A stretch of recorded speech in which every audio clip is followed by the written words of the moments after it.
Now, 11 years since the enactment of the 2010 Constitution, implementation of the gender parity law in elective politics remains a mirage.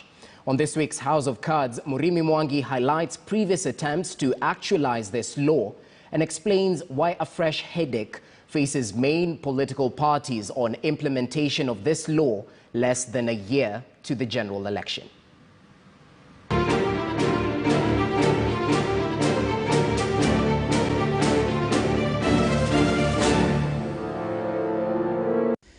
The white turbans in the 12th Parliament that had come to characterize calls for enactment of the not more than 2/3 gender parity law, which has on at least 3 occasions flopped over lack of House quorum. A delicate state of affairs that saw former Chief Justice David Maraga write to President Uhuru Kenyatta to dissolve Parliament. It's just a question of giving women a better opportunity, empowering them, and so that they can be able to compete competitively with men.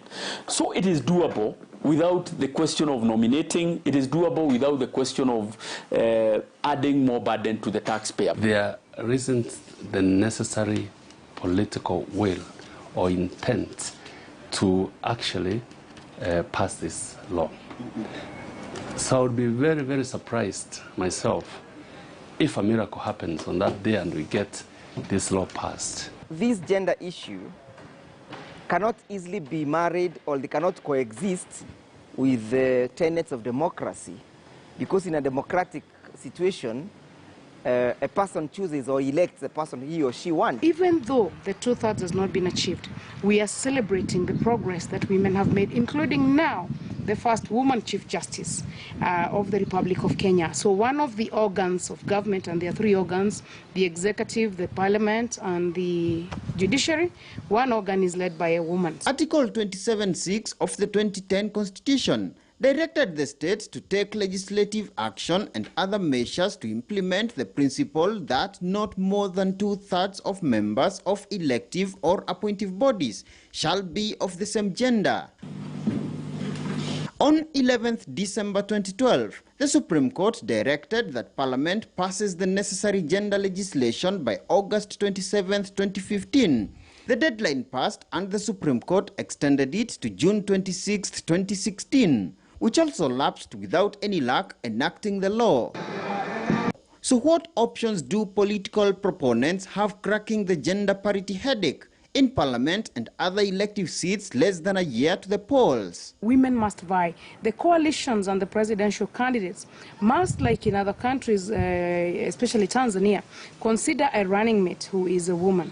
Governor candidates must consider women as running mates for the gubernatorial. We are very sad with the loss of the Court of Appeal of the BBI, because the BBI had all the solutions for 2/3. We are still discussing among ourselves. I personally favor an appeal. What I liked in the BBI is that we had removed the aspect of nomination. These freebies, that you can just sit at home, get nominated, come to Parliament because you have just been nominated, you don't even do anything because it's just a question of nomination. In BBI, it was very clear, you have to go and compete. I have kept crusading and campaigning for this bill, saying it's not about women, it's about both gender, both female and male, and there's no need of women looking like it is a battle between male counterparts and female counterparts. It was an ambitious thing that was pushed by the civil society to our constitution. They pushed it, they anchored it, but they never thought about the achievement of that particular objective. And that's why it has become very difficult to realize the fruits of the gender parity and the affirmative action for the gender affirmative action. The High Court barred the President from acting on the Maraga Parliament dissolution advisory, pending conclusion of several legal suits challenging it. And with the gender imbalance still a hot potato even within constitutional commissions, the judiciary, and within government appointive posts, serious legal battles loom as the country gears up for the August 2022 polls. Murimi Mwangi, KTN News. Well, that story leads us to a fast commercial break right here on Checkpoint.